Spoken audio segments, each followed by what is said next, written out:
Before we get out here on the rock, we need to know how to tie a few knots and, just in case our harness breaks, harness.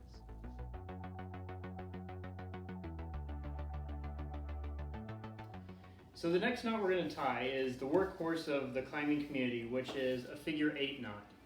So our figure 8 knot, we're going to start by measuring off an arm's length worth of rope. So this is about an arm's length worth of rope right here. And I'm going to take the middle of my rope right here. The next thing I'm going to do is I'm going to turn once and twice. So I turn twice and I have a little cross there, and I'm going to take the end of my rope and I'm going to feed it through that hole. I'm going to pull it, and what we end up with is a figure 8 knot. So this is a plain figure 8 knot, and I'm going to tie into my harness with it. So I'm going to take the end of my rope, I'm going to feed it through the bottom part of my harness, then the top part of my harness. I'm going to pull that figure 8 knot in. So when I pull that figure 8 knot in, I want to leave about a hand's length away from myself. And again, I have my figure 8 knot here, and I'm going to start feeding and following that rope right back around. So this is going to come through and just follow my rope right back around here. It's going to go around the top. It's going to go underneath here. It's going to wrap around and go through. So again, I left about a hand's length away from my body, and I'm going to tighten up all those knots. So I have my rope here, and I'm going to check all my points. So I have a parallel line here, that's checkpoint 1, parallel line here, that's checkpoint 2, parallel line here, checkpoint 3, 4, and 5. So I know I've tied a correct figure 8 knot right here, and I'm all tied in. So I have a little bit of extra rope here. It's a little bit longer. So I can either let it hang or I can tie it up if it bothers me. So I'm going to just tie an overhand knot and put that out there. So this is no longer going to hit me. It can only move so far, and so I can keep it a little bit away from my body. So I have correctly tied a figure 8 knot and taken care of my excess rope.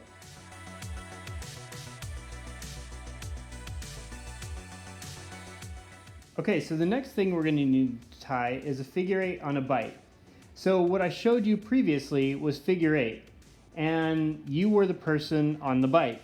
But now we're going to talk about figure 8 on a bite. So basically we take our rope again, we take arm's length worth of rope, and this is going to be our figure 8 on a bite. So basically we're going to take our rope, parallel lines, our loop is up here, and we're going to loop it back around. So we just looped our rope. We're going to duck it behind here, back around, and so basically we've created that twist, same with the figure 8, and we're going to feed that end back through. Okay, so let's try that one more time, just so we can see how all that goes.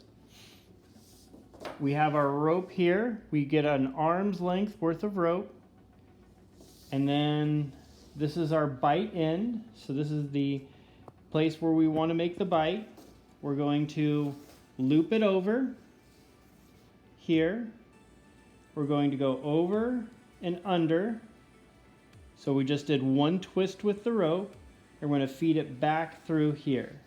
So again, we have our figure 8 on a bite. So we're going to check the same thing that we checked for our harness, which is 2, 2, 2, 2, and 2. And so this is normally where our harness would go, and this is where we can clip in with our harness.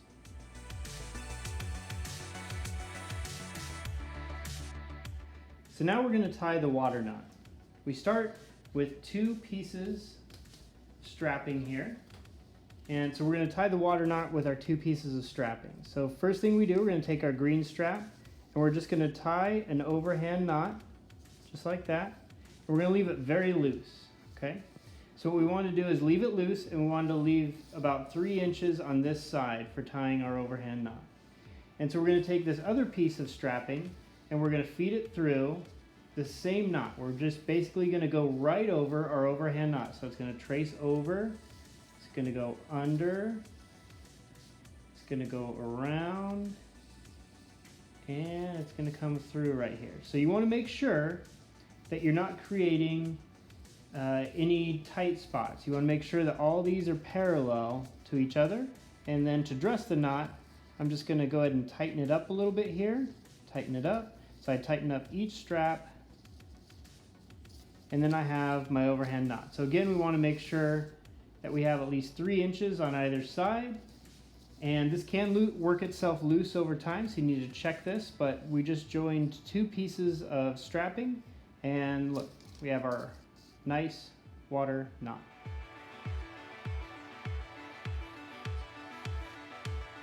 So today we're going to be tying a double fisherman's knot. So that's where you take 2 pieces of rope, cross them, just like that, and we're going to start on this end over here.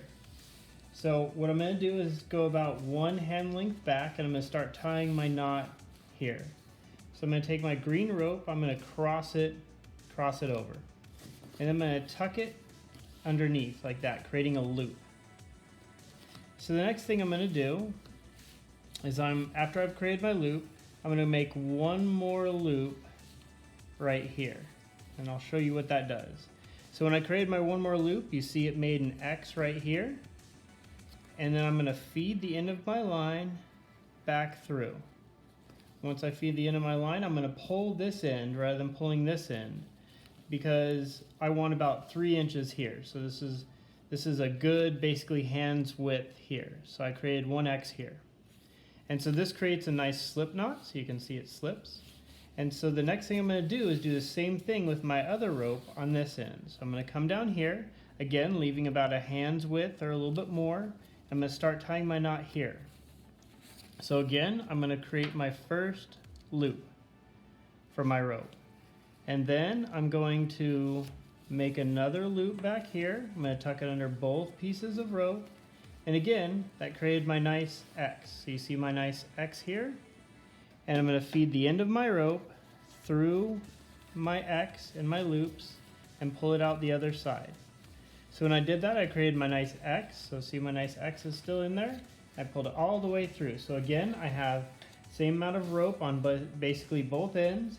And the finishing part of this knot is when I bring it together.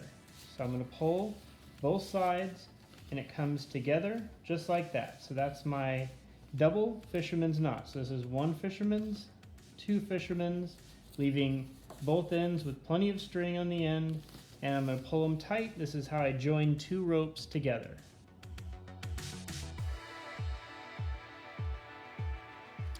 So we have tied here a figure 8 on a bite. And what we want to do is tie an extra knot, a safety knot, to make sure that even if our figure 8 on a bite were to slip or it were to move in any way, that we have a backup. So that's what we're going to tie right here. So this is our safety knot. So what we're going to do is we're going to loop it over here, creating our loop. We're going to loop it over here 1 more time. And so what we've done is create this nice X here. And then we're going to feed this through. So we're going to feed this through like this here. And so this is our safety knot here. And what this does is allows it to not pull through. So we took our extra rope here, and this is our safety knot backup, so that way we don't pull through on our figure 8.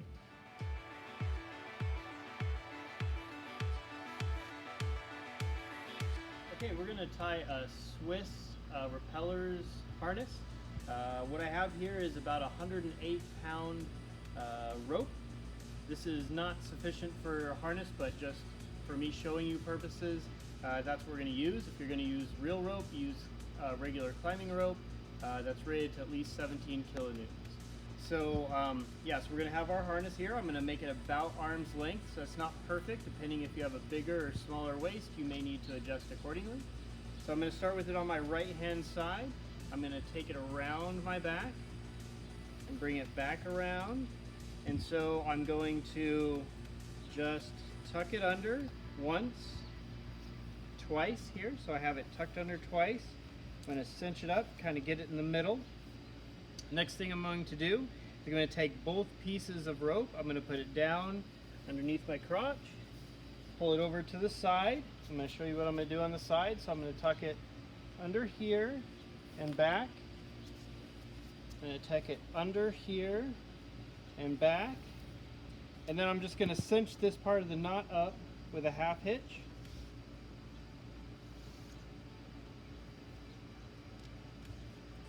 So I'll just lock that knot into place. Here, half hitch again.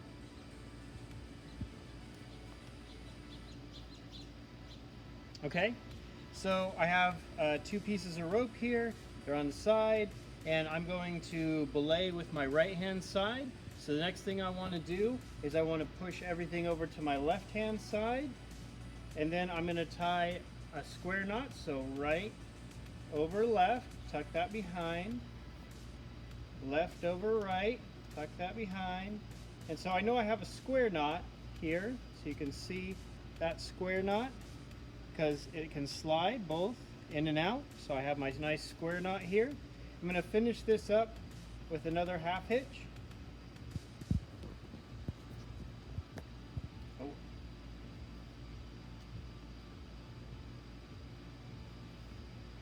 And I'm actually gonna do a double half hitch here.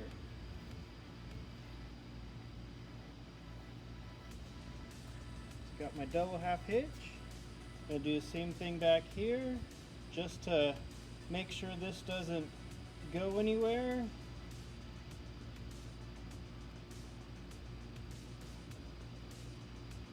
Okay, so I have my double half hitches in. And I have a little piece of hanging rope here. I can tie this up. I can let this stay here. I'm going to just let it stay here for now. So I have my 2 pieces of rope right here. To finish this up, I'm going to use my carabiner. I'm going to face it towards myself. I'm going to open it up, click it in. I'm going to tighten that up, and I'm ready to go ahead and belay somebody.